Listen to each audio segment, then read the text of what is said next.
The night Adrian Blackwood wired the final payment, bringing the total to $12 million,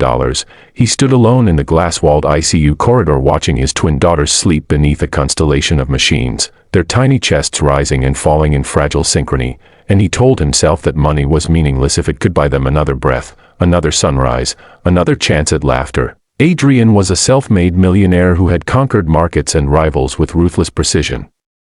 But none of that power mattered when Lily and Rose were born with a rare degenerative condition that weakened their hearts, a condition so elusive that specialists from 3 continents disagreed on its cause, let alone its cure, and so he spent without hesitation. Private jets for doctors flown in overnight, experimental therapies approved in hushed meetings, gene panels sequenced again and again, hospital wings renovated in their names, while the world applauded his devotion and the tabloids crowned him Father of the Year. Yet behind the praise was a quiet terror, because every treatment worked briefly and then failed, every hopeful chart dipped again, and the twins' smiles grew thinner as fatigue etched shadows under their bright eyes. When Maya arrived as their nanny, she was unassuming, soft-spoken, and observant, with a calm that settled rooms like a held breath finally released. And Adrian hired her because she listened more than she spoke and because Lily reached for her hand. The first moment they met, Maya learned the girls' rhythms, the subtle differences between their coughs, the way Rose's left hand trembled before a fainting spell, the way Lily's lips turned pale when a medication was late, and she noticed something else too, something no one else seemed to see, that the episodes worsened not at random but in patterns, often after hospital visits or new treatments, and that the twins were calmer, stronger even, on days when the regimen was interrupted by life, by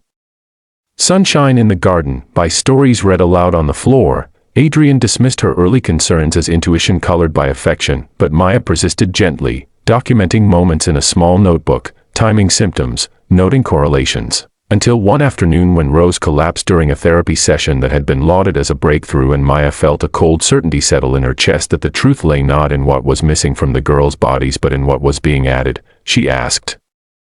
permission to review records and was denied, but she didn't stop asking questions, and when a senior nurse quietly admitted that dosages had been adjusted without clear justification, Maya knew she was standing at the edge of something dangerous. The truth unraveled slowly and then all at once. The twins' condition had been misdiagnosed years earlier, their hearts fragile but adaptable, and the aggressive treatments, layered upon one another to justify their staggering cost, were doing harm.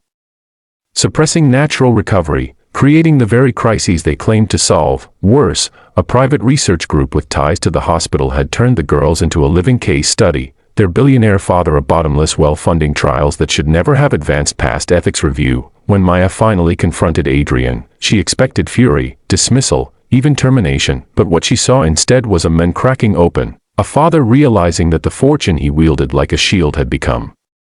a blade. He demanded an independent audit, froze payments, grounded the jets, and within days the hospital's confidence curdled into silence as records were seized and protocols scrutinized. The twins were moved home, treatments stripped back to the essentials, and under watchful care their color returned, their laughter grew louder, their steps steadier, and Adrian watched in awe as the life he had been buying back with millions had been waiting patiently beneath the weight of his fear. The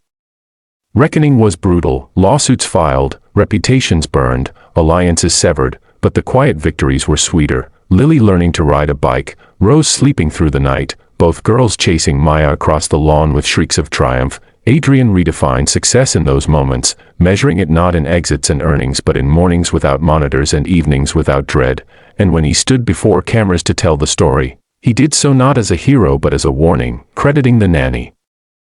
who dared to notice, who chose truth over comfort, and who saved his daughters not with money but with courage. If this story moved you, if it reminded you that love must be paired with wisdom and that even the loudest certainty deserves a second look, then subscribe to the channel for more powerful, true-to-heart stories that challenge appearances, honor quiet heroes, and prove that sometimes the greatest rescue begins with a single brave question, because the next story might change the way you see the world, just as Maya changed theirs.